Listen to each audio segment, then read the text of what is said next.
In the company of several knights, Tuya and the others reached the border separating Daramis and Turai. Along the way, the sight of the famous heroes riding upon 4 white horses had turned the heads of every passerby, male and female alike. It was enough that even Cliff had jokingly said, "You guys are so conspicuous that there's just no helping it, is there?" As an emergency measure, the 4 of them had finally donned hoods to cover their faces.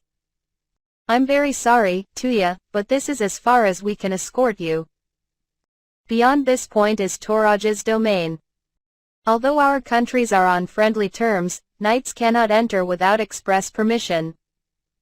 As the captain of the Holy Order of Knights, Cliff's face was known by the top brass in many neighboring countries, Turai included. Normally, an official request for permission to enter would have to be filed with Turai so that the Holy Knights could enter along with the heroes. This time, however, as the journey was meant to be top secret, there hadn't been enough time to cut past the necessary red tape beforehand. No, it's already more than enough that you've escorted us all the way to the border. From here on, we will be relying on our own strength." Tuya thanked Cliff with his inherently refreshing smile. The boy himself was full of confidence, but the same could not be said of one of his companions, Nana. "This will be our first time leaving Daramis on our own. Are you sure we can handle it?" During the past year, the bulk of the heroes' activities had been within Daramis.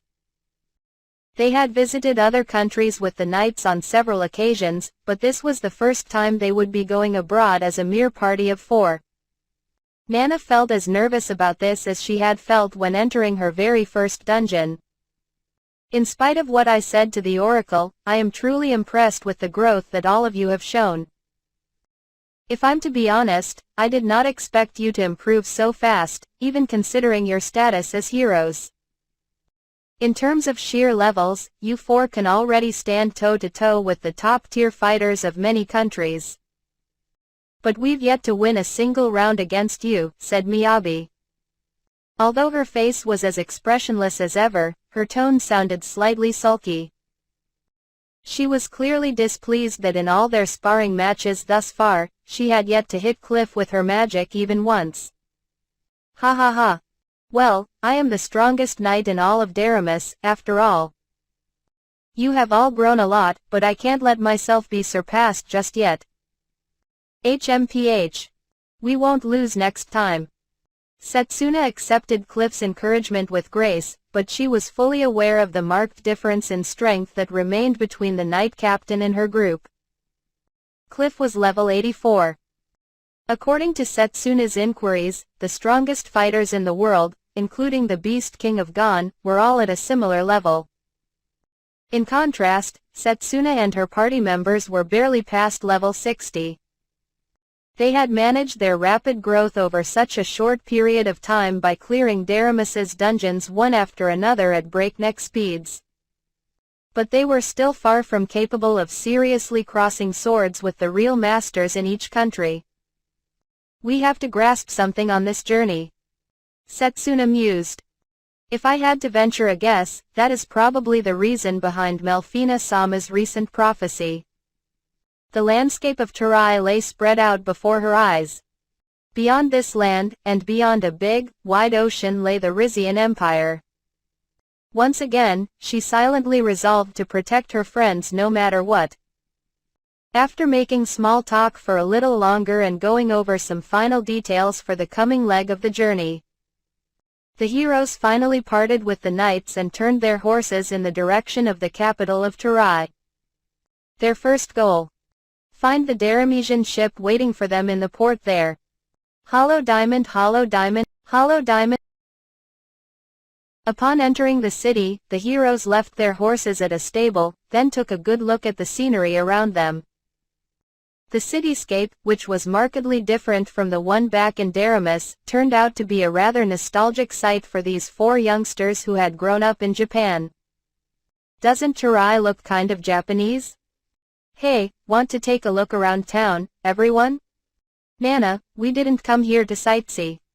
After we have an audience with the Queen of Turai, we need to find the ship that Colette's arranged for us." Which'll take us to the western continent, Setsuna chided her, although as it turned out, Nana was not the only one barely containing her excitement. Come on, Setsuna. Just a bit won't hurt, will it? Making small detours to gather information is one of the thrills of traveling. To be carried out ASAP. Gastro tour of the local cuisine until we drop. The highly curious Tuya and the gluttonous Miyabi both raised their thumbs in a good job pose. Just one look at them caused Setsuna to sigh heavily. She was already feeling exhausted by the trouble that she was convinced was coming. Setsuna-chan, taking a breather every once in a while is important too. Look, your brows are wrinkled in a frown again. Nana got on her tippy toes and reached up to smooth Setsuna's brows while peering into her face. That was the final blow. Oh okay, I suppose, maybe I really have been pushing myself a bit too hard lately. Considering Setsuna often gave way in the end, she was clearly quite a softie deep down. Once their friend had folded under their powers of persuasion, the group decided to do a bit of sightseeing. They wandered all around town, spirits high. It was after about an hour of walking that they happened to pass by the Adventurers Guild. On a whim, Tuya had looked up and spotted the guild's sign. Hey, there are a large variety of quests that can be picked up at the Adventurers Guild, right? Really? That means there might be people needing Kanzaki-kun's help MMF. Setsuna reacted in a split second to the words that Nana had nonchalantly spoken. Pushing her high agility stat to its maximum effect, she clapped a hand over Nana's mouth in a fluster. Cried Nana, looking at Setsuna in bewildered indignation. You can't say the word, help, in front of Tuya. Setsuna hissed back. If you do, she shot a furtive look at their companion. People needing my help. People, who need my help. It was too late. Seeing stars practically shining in Tuya's eyes, Setsuna gave up. Guys. Surely there are people who need who need our help as heroes. And can we cross the sea without having extended a hand to those people? Of course not. Even one person would be fine. Let us protect the peaceful lives of the people of this city. Kanzaki-kun. Tuya had burst into a passionate speech, and Nana stared at him with passionate eyes. Miyabi looked on in amusement while gobbling down the snacks that filled both her hands. Even Setsuna, with all her years of experience standing next to Tuya, was powerless to stop him once he entered his people-helping mode. Given how smitten Nana was with Tuya, surely she would delightedly go along with whatever he wanted to do. Miyabi? Setsuna never knew what Miyabi was thinking.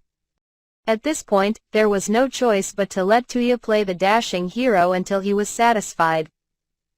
So much for, just a little bit of sightseeing. How much time are we going to lose from this? Setsuna sighed again for what felt like the 1000th time that day. Hollow diamond, hollow diamond, hollow diamond, hollow. At the same time, there were two pairs of eyes peeking at the heroes from within the guild building. It was none other than Guildmaster Mist and a member of her staff. Guildmaster, it's looking like the heroes are going to enter the guild even without us having to do anything. The original plan was for us to put on a bit of a show to get them to stop by, but go inform the receptionists that we aren't doing it anymore, and guide them straight to my room. Kelvin had come up with a brilliant script for the guild staff to use in an attempt to entice the heroes to come inside. But with Mist's words, it was forever buried without having seen the light of day. Script aside, these clothes for the play really are amazing, Mist thought to herself. That maid whipped everything up on the spot in no time at all, but there are detailed motifs even in the smallest places, and the outfit comes with a buff to the acting skill. It was all for naught in the end, but to be capable of creating equipment of this rank as if it's nothing. Knock knock. Oh, here they come. Mist carefully put her costume away, then set about receiving her guests. Although the sequence of events had changed a bit, from here on out, she had a role to play. Hollow diamond, hollow diamond, hollow diamond, hollow diamond, hollow diamond. Huh? Karna's squad isn't back yet? No, sir. The time for their regular contact has long passed, but not a single person from her squad showed up. We lit the signal for an emergency summons and yet there was still no response. Chief, could this mean something's happened to Karna?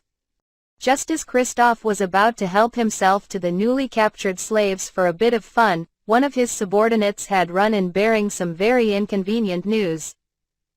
Heading a bandit gang was much more comfortable than being an adventurer, but it was incredibly annoying that he had to give orders for everything himself. Kristoff knew for a fact that if he left the bandits to their own devices, they would be traced and apprehended in no time at all. Karna's squad was one of the ones in charge of kidnapping. That means she should have had a support squad accompanying her, right? What happened to those guys? A mage support squad was supposed to have gone out with her, but we've received no contact from them, either. What the hell is going on? Kristoff hissed angrily. Did the Adventurers Guild catch on to Blackwind's existence? That can't be, I don't think we've let anything slip so far. All the officers aside from Karna made it back safe and sound. And I told her to concentrate her activities on the areas around Parth, and to avoid places with high-ranked adventurers. Her squad and the support mages would be more than 10 people altogether, all of whom are high-level. There shouldn't have been any adventurers capable of wiping them out in that vicinity. Did they get greedy and move in on another area? There's no choice. We'll need to search Karna's assigned territory ourselves. Among the officers currently here at headquarters, there are 3 rank A adventurers from my party, Prisla, Hopper, and Adu, and 4 officers from the original Black Wind. On the off chance that something's truly happened to Karna, I can't send someone of a similar level to her. In that case, Hopper should be just right. Get me Hopper. Now. Hollow diamond, hollow diamond, hollow diamond, hollow diamond, hollow diamond, hollow diamond. Why'd I have to go and wipe someone else's ass? A man with a small build and a baby face sluggishly plodded out of the room where he had just been ordered by his chief to lead the search party. There was no motivation whatsoever on his face. Kristoff sure gets freaked out easily sometimes. Why is he getting so worked up over an easily replaceable officer? I'm busy with my hobby and all. Hopper, were you torturing the women we captured again? You know the chief will tear you a new one for doing that to the merchandise. His subordinate looked worried for him, but Hopper himself merely cackled loudly. You really don't get it. There's no music in this world more heavenly than the screams of women. It's so valuable that you can't just buy it with money, man. I'm afraid, I don't really get it. But putting your hobby aside for now, the search party is already waiting for you right outside the main entrance. All 10 of them are over level 30. That's a rather bold move for Kristoff. Pretty much all of the top fighting strength we've currently got here at headquarters, isn't it? It just shows how serious the chief is about all this. Considering you're heading out there yourself, I can't help but feel a bit sorry for the other side. This underling of Hopper's was actually a beast of a warrior himself at level 34. Having served long and well as Hopper's right-hand man, many were expecting him to be promoted to an officer sometime soon. Hopper and his fellow bandit joked and laughed as they walked down the passageway. Just one last turn around a corner and they would be at the main entrance. Black Wind's top elites would be gathered outside, ready to sortie at a moment's notice. How awesome would it be if it turns out to be a cute girl? We're talking about an opponent that might have defeated Karna, right? Chances of that are probably very slim. The underling, who was walking ahead and therefore had gotten a look at the entrance first, suddenly stopped in his tracks. Hopper, whose thoughts were churning with erotic fantasies, failed to notice in time, and he ended up bumping into the other man's back. Ow! What's the matter? Why'd you stop like that? I'm sorry, boss. I was just surprised, 'cause I don't see anyone outside. That's really strange. I'm pretty sure the summons went out. Come on, get your shit together, alright? What would you do if the delicate gray cells of my brain got injured? Fr. Hopper, who possessed the magic detection skill, noticed that something was off the moment he pushed past his subordinate and stepped through the entranceway, which was wide enough for 10 adults to walk through abreast. There was a thin veil of magic covering the entrance. A spell had been cast over it. Watch out. Someone's here, Hopper immediately shouted in warning. However, there was no reply. Dude, you listening? Irritated at not hearing a response, Hopper quickly turned around. To his shock, instead of seeing the other man standing behind him, what he saw was a knight in pitch-black armor, holding a sword dripping red. At the knight's foot was the bandit's corpse, lying in a spreading pool of blood, having been brutally cut down. When did he get behind me? Hopper's beloved sword was in his hand before he knew it. As a specialist with sensing and detection skills, he was extremely sensitive to changes in his surroundings and danger heading his way. It was in acknowledgement of this that Kristoff had selected Hopper to lead the search party. But in spite of those skills, Hopper had failed to notice his own subordinate being killed right behind him. In his mind, this was an absolute impossibility. Sorry about that. We're in a bit of a hurry on some personal business. But you guys use these types of tactics all the time, right? You don't get to call it cowardly or unfair. Hopper heard a male voice coming from behind. However, he could not bring himself to turn around once again. Regardless of how much danger he knew that voice posed to him, he could not tear his eyes away from the Black Knight that his danger detection skill was reacting so violently towards. Shit. There are 2 more people of similar strength to the Black Knight standing right behind me. Hopper used his presence sensing skill to take stock of the situation as best he could. A man, presumably the one who had just spoken, was standing directly in front of the entrance and blocking it. Behind him and slightly off to the side was the presence of another person who was emitting a frightening amount of fighting spirit. Lastly, off to the other side, just out of sight in the connected passageway, was a pile of bodies, very likely those of the elite force that Hopper was supposed to be leading. Well, that should be enough time for you to understand the situation you're in, right? Judging from your level, you're a Black Wind officer? And the fact that you're hiding your face behind a mask probably means that you're one of the so-called champions of Trison, I'd wager. You know, we staked out the entrance hoping that the big bad would come out eventually, but we only ever got the lackeys. They didn't even have any useful information. We've just been oh so bored. Hopper listened carefully as the man continued to talk in the excited tone of a child who had gotten his hands on a new toy. Or rather, he felt frozen in place, unable to do anything but stay put and listen. He said, judging from your level, so does that mean he possesses Analyze Eye? And to sound so composed even after seeing my stats at level 62, is he a rank S adventurer? How does he know my identity? That's not something that can be deduced from my title. Hopper's thoughts whirled at maximum speed as he desperately grasped for a means of escape. However, no good ideas came to mind, and he only grew increasingly more bewildered with time. So, what are you going to do? If you want to fight, I'd love to keep you company.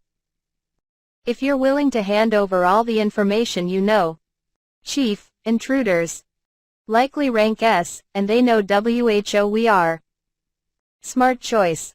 You may be rotten, but I guess you have the decision-making skills of a rank A after all. Not that it'll help you, of course. The course of action that Hopper had finally decided on was to pass on the information at risk to his own life. Naturally, the Black Knight moved in response to this. The rapier that Hopper held was met by the knight's greatsword. The exchange took but a split second, with the bandit's sword never even reaching the knight. The greatsword sliced through both Hopper's rapier and his body with unbelievable speed. The last sound that Hopper ever heard was not the scream of a woman, but his own death rattle. Too bad for you, but I've cast Silent Whisper on the entrance to your little hideout. If you're not familiar with that one, it basically cuts off sound. In other words, your voice reached nobody. The man's merciless declaration no longer registered in Hopper's ears. Hollow. Guess things don't always go as well as we hope, murmured Gerard as he brandished his greatsword. The motion caused all the blood clinging to his weapon to fly off and splatter onto the ground, reverting the Dane's leaf to its original pristine shine. Summoning you behind the enemy as a surprise attack, seems like the bottleneck is the amount of time needed for the summoning itself. This is true of the light of the magic circle too, but those possessing magic detection could easily sense the spell and move away in time. It's hard to gauge the right timing.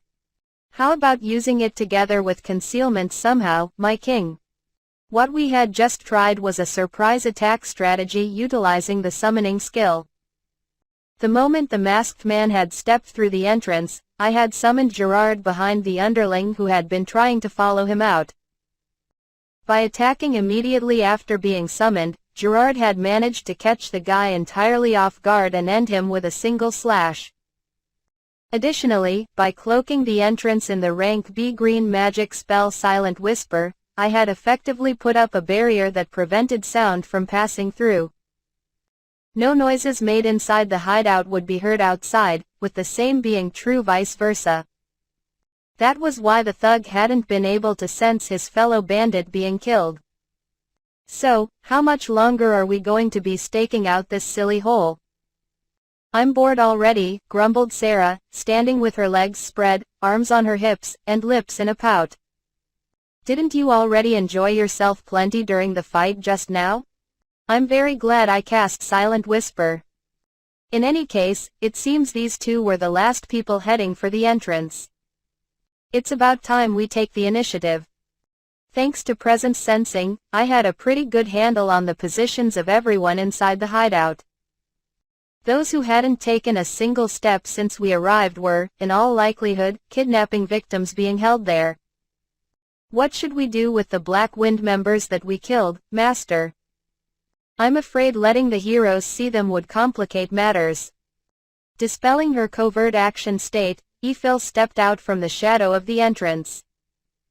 While the rest of us had been sealing the passage and waiting to pounce on Black Wind members coming out, she had been keeping an eye on our surroundings. For all we knew, there could have been an assault squad that just happened to be returning at the same time. Thanks to the farsight skill she possessed, she would have been able to spot such a force coming from miles away. We'll just let Clotho absorb them. Please and thank you, Clotho. The tiny figure of Clotho permanently perched on Ephil's shoulder jiggled once and spawned a clone. As we had already gathered the bodies together in one place, the slime simply bounced over, expanded in size, and swallowed the entire pile in one gulp. Just like us, Clotho had leveled up significantly thanks to the fight with Victor. It had then used its newly earned SP to acquire two new skills: Dismantle and Metallicize. The Dismantle skill was for stripping usable materials from monster corpses while absorbing them. Ranking up this skill would yield even more materials than could be normally obtained and increase the possibility of acquiring particularly rare materials. In Clotho's case, the slime could swallow up targets with gluttony, then send all the resulting materials through Dismantle and straight into storage. To our surprise, the Dismantle skill could also be used on human corpses. We had no intention of doing anything as grotesque as using human materials, but the skill was capable of transferring the equipment the corpses were wearing straight to storage. You go, Clotho-san. Hey, you found a key ring? After absorbing the masked man, Clotho telepathically informed me of a key ring that had entered its storage. If I may, Master, might these not be the keys for the headquarters interior? The masked man appeared to be an officer, after all. Which means our search will go real fast with this in hand, cried Sarah. Clotho, well done. Let's move it. Sarah, is rampaging the only thing on your mind? Remember, this is supposed to be a covert mission. If the other side is alerted to our intrusion and takes the captives as hostages, it'll become a lot more annoying to sort things out. You spoil sport. Come on, don't sulk. It was, however, quite disappointing how weak the rank A adventurer had been. I had confirmed his status with Analyze I, and it had turned out to be inferior to the heroes' statuses that Melfina had shared with us. Level-wise, this Hopper fellow was above the heroes, but the growth of his skills was fairly stunted. Or is he normal, with the heroes being the anomalies? Alright then, let's dive into their hideout, just as you said. But Sarah, remember. It's fine to fight, but always be on the lookout for traps with your detection skills. Got it? Of course. I'm all over it. Okay. Sure. Although she was extremely capable, Sarah had a very straightforward personality that made me worry for her sometimes. Goodness. What am I going to do with this battle junkie?